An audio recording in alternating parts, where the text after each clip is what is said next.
Hola, mi nombre es Emanuel López Sánchez, estudiante de la Facultad de Nutrición de la UEM. Eh, este video es para la materia de bases moleculares y voy a hablar acerca del dogma central de la biología molecular. Eh, Como paso introductorio de todo el tema que vamos a abarcar eh, durante todo el video. Bueno, el dogma central dice que el todo ser vivo está conformado por material genético. Eh, este material genético tiene como unidad básica al ADN, que el ADN realiza un proceso llamado transcripción, que es cuando el ADN pasa a RNA y cuando el RNA pasa a proteína se llama traducción. ¿Por qué se traduce o más bien se expresa el material genético en proteína? Esto se debe a que en los procesos celulares se requieren de proteínas para poder realizar las funciones celulares y que el organismo este, pueda tener sus procesos internos que estimulan a la vida propia. Em, y, y lo que los ácidos nucleicos, que es el ADN y el RNA, contienen suelen ser nucleótidos que son eh, conformados por adenina, guanina, citosina, timina y uracilo. El ADN está conformado únicamente de adenina, guanina, citosina y timina, mientras que el ARN está conformado por ya las que he mencionado, con excepción de la timina, que esta va a ser reemplazada por el uracilo. Se dice que el ADN es una doble cadena que va en sentido de antiparalela, ya que es una cadena que viene de una dirección contraria a otra, mientras que la RN es una sola cadena, una cadena sencilla. Em, Se dice que los primeros organismos vivos en existir estaban compuestos de RNA y que el, el ADN requiere siempre de un intermediario, que es el RNA, para que la proteína no se degradara y el organismo no muriese. Esto se comprobó hoy en día y, y un ejemplo de ello es por ejemplo, la adaptación de las bacterias que se debe a su mutación. ¿Qué pasa con la mutación? Y es que es la capacidad del microorganismo de poder cambiar su material genético. Y esto le ayuda a poder sobrevivir o más bien vivir durante más tiempo. Eh, Algo interesante es que los virus tienen la mayor capacidad de mutación y para infectar bacterias por igual. Eh, Esto, un ejemplo claro sería el VIH, que hasta el día de hoy no se ha encontrado cura por lo mismo de que es un virus que tiene una de las mayores capacidades de mutar su material genético. Prácticamente lo cambian en cuestiones de muy poco tiempo, por lo que los anticuerpos eh, de cualquier vacuna no son capaces de poder afectar este material genético y matar al virus.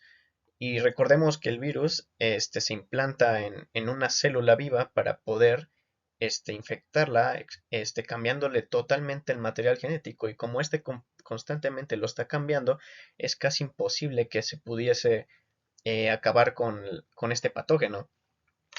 Eh, y algo interesante también es que cuando se pasa de RNA a DNA, ADN se llama transcripción inversa.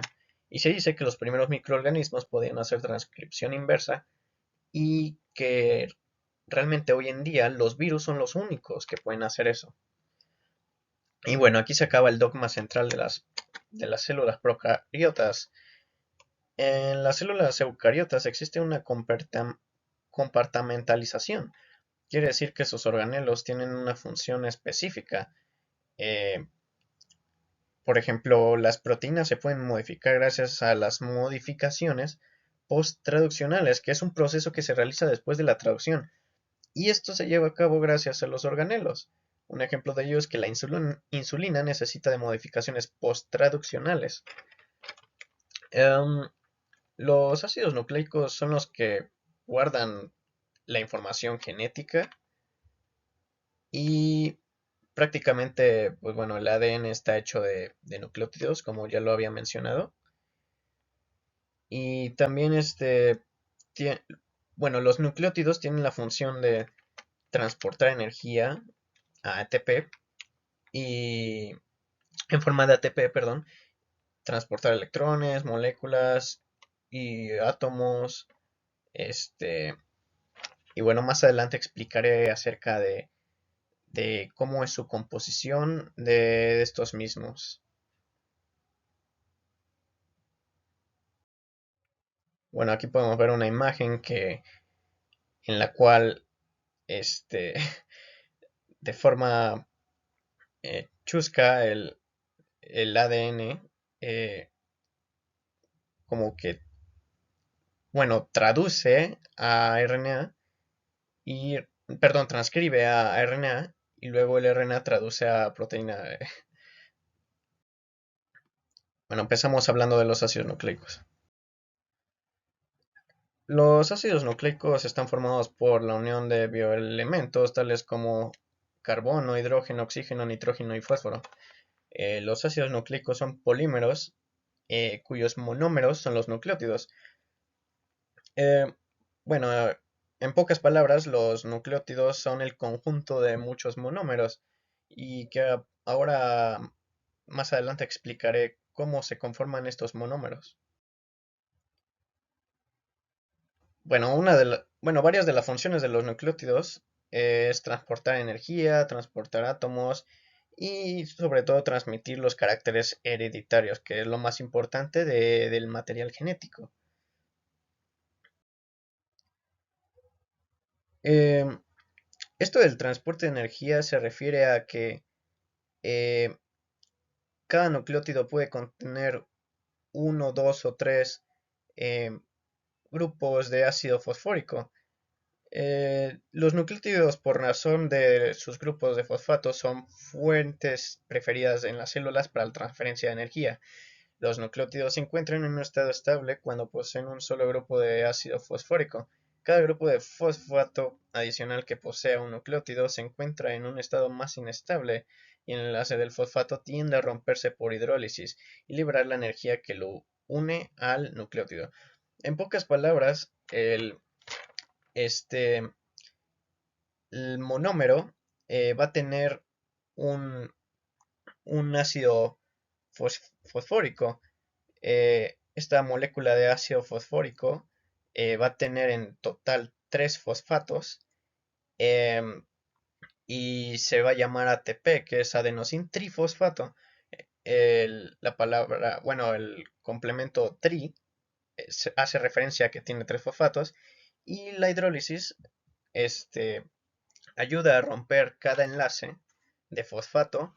Por decir, si tengo adenosín trifosfato y rompo una cadena de fosfato, me quedaría un adenosín difosfato. Y si rompo otra cadena de ácido fosfórico, me quedaría solamente un adenosín monofosfático. Bueno, un solo fósforo, vaya. Em, las células poseen enzimas cuya función es precisamente hidrolizar nucleótidos para extraer el potencial energético almacenado en sus enlaces. De ellos, el ATP, eh, un nucleótido de adenina con tres grupos de fosfato, es el predilecto en las reacciones celulares para la transferencia de la energía demandada. UTP, uracilo más tres fosfatos, y GTP, guanina y tres fosfatos.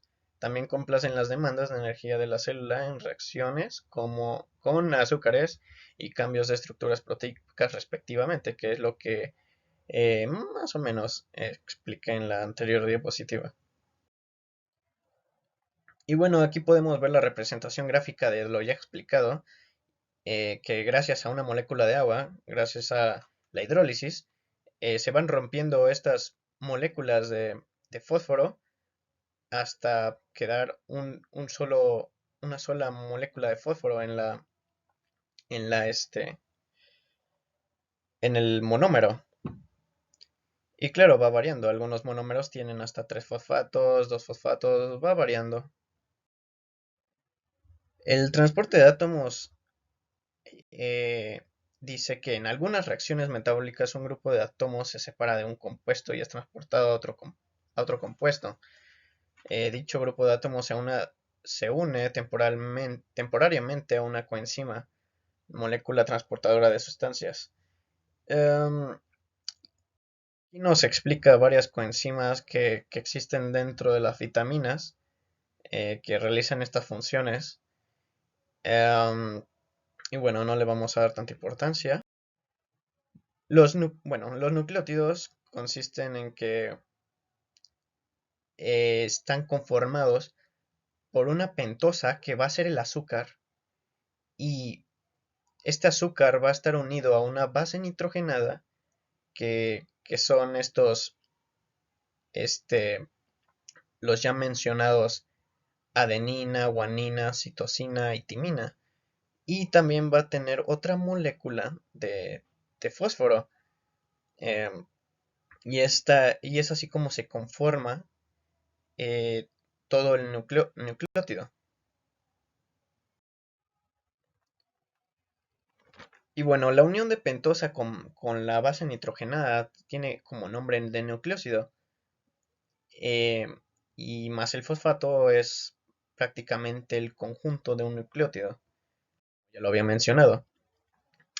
Eh, es muy importante diferenciar entre ribosa y desoxirribosa. La ribosa solamente se va a encontrar en el ARN, mientras que la desoxirribosa se va a encontrar en el ADN.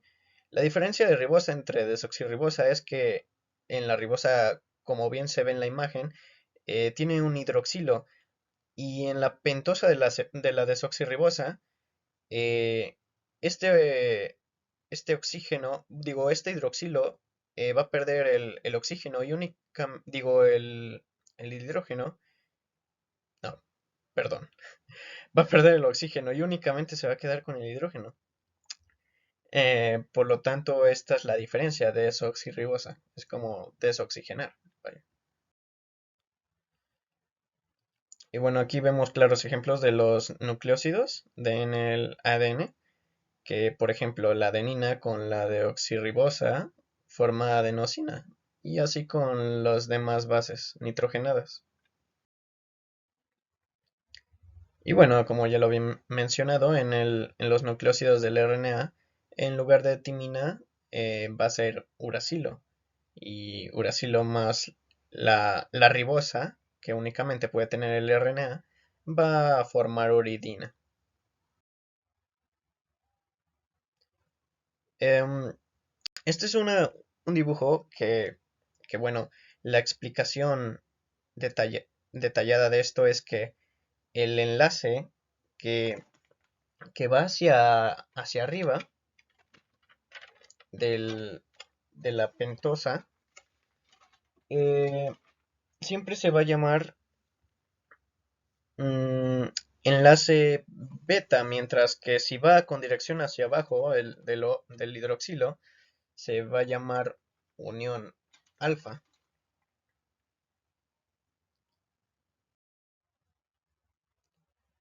Perdón, enlace beta y enlace alfa en la anterior.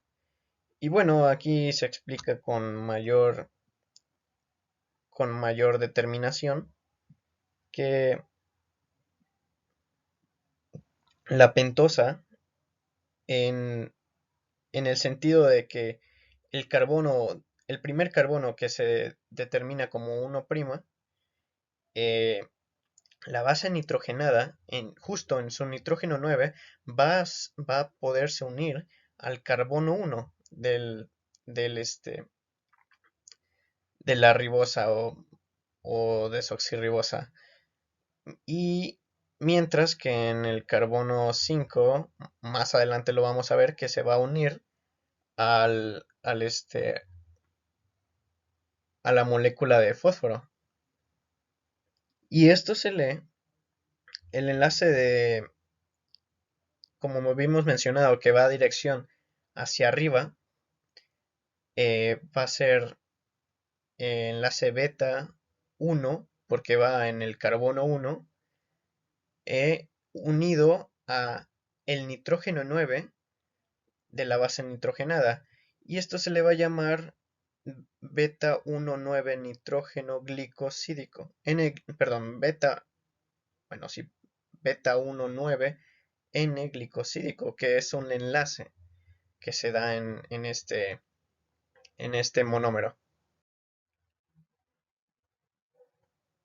Y bueno, ya había mencionado antes que este, cuando hay un hidroxilo en la, en el azúcar, se va a llamar ribosa. Y, y en este caso, cuando se une la base nitrogenada a través del enlace beta-N-glicosídico, se va, se va a nombrar como adenosina, mientras que en la del azúcar con un solo hidrógeno, que es desoxirribosa, que es la del ADN, se va a llamar desoxiadenosina.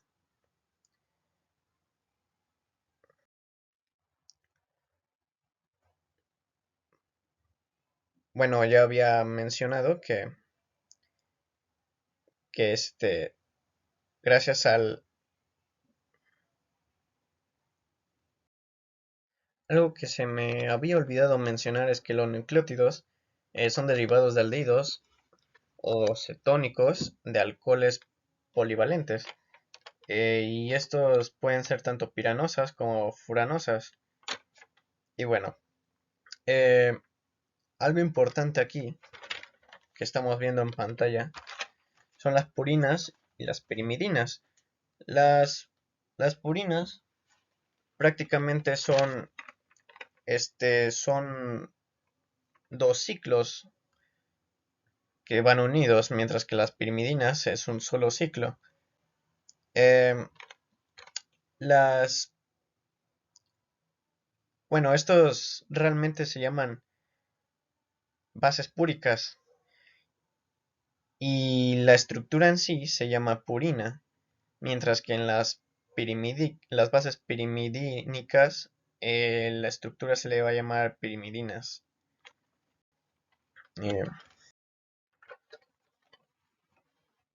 las bases púricas van a estar conformadas por adenina y guanina, mientras que en las pirimidínicas van a estar conformadas por citosina y timina, y dependiendo si se trata de RNA, pues en lugar de la timina va a ser el uracilo. En la base pirimidínica va a haber citosina y uracilo.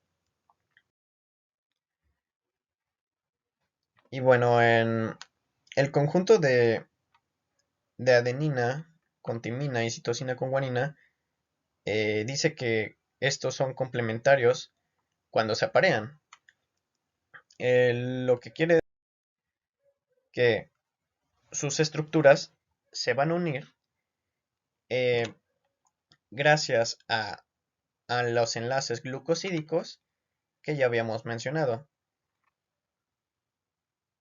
Y en este caso, como se ve en la imagen, estos nucleótidos a la vez van a estar unidos sus fosfatos.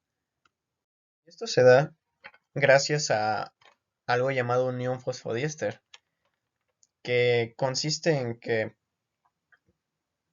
para enlazarse con un grupo fosfato se pierde un oxígeno y así poderse unir a un nucleótido. En la pantalla se muestra de que en en el carbono 3' de de la, de la pentosa va a unirse al oxígeno de la, molécula de fósforo y a la vez este va a unirse al carbono 5' del otro nucleótido. Y es así como estos se van a unir por medio de una molécula de fósforo, y es por eso que se le llama unión fosfodiéster. Y aquí lo explica más detalladamente los, que dos nucleótidos van a poder unirse entre sí mediante un enlace fosfato, éster fosfato. Este enlace se forma entre un hidroxilo del ácido fosfórico de un nucleótido y el hidroxilo del carbono número 3 del azúcar del otro nucleótido, con formación de una molécula de agua. La unión de otros nucleótidos dará lugar a un polinucleótido. Em, y es importante identificar que los extremos libres de 5'3' marcan el sentido de la cadena de los nucleótidos. Em,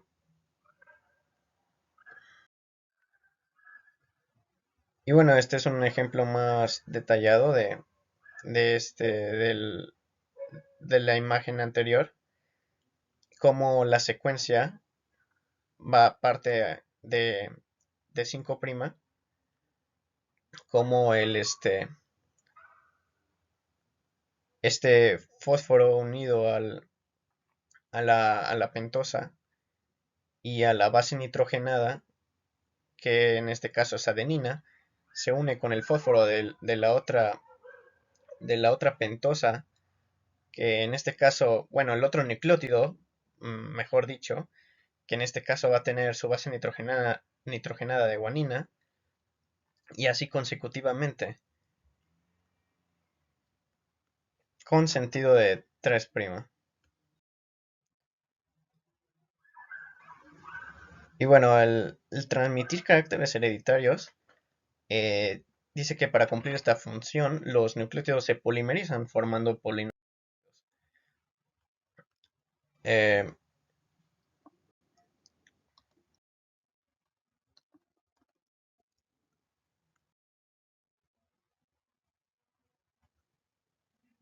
y bueno, bueno, lo de que se polimerizan, se refería a que eh, los, los monómeros, su conjunto, hacían polímeros, que es el conjunto de varios monómeros, vaya, y, y bueno, a esto se refería. Eh, bueno, las funciones de los ácidos nucleicos, que es síntesis de proteínas específicas de la célula, almacenamiento, replicación y transmisión de la información genética, son son las que determinan lo que es y así hace cada una de las células vivas. Es como si les diera un papel importante dentro del organismo. La función principal del ARN es servir como intermediario de la información que lleva el ADN en forma de genes y proteína final codificada por esos genes. Es lo que había mencionado antes, pero no de forma tan específica. Y bueno, aquí vemos cómo van las secuencias de estas secuencias de información genética entre nucleótidos, y cómo las pirimidinas se unen a las purinas dentro de estas secuencias.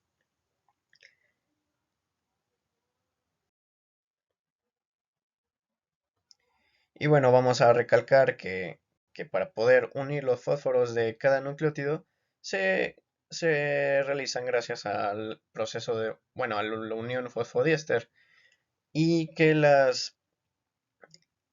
este, las bases nitrogenadas se unen gracias a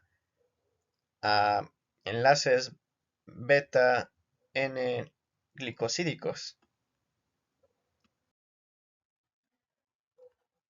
Y bueno, vamos a empezar con la historia de todo el material genético, cuáles fueron los científicos que fueron descubriendo ciertos conceptos de la genética,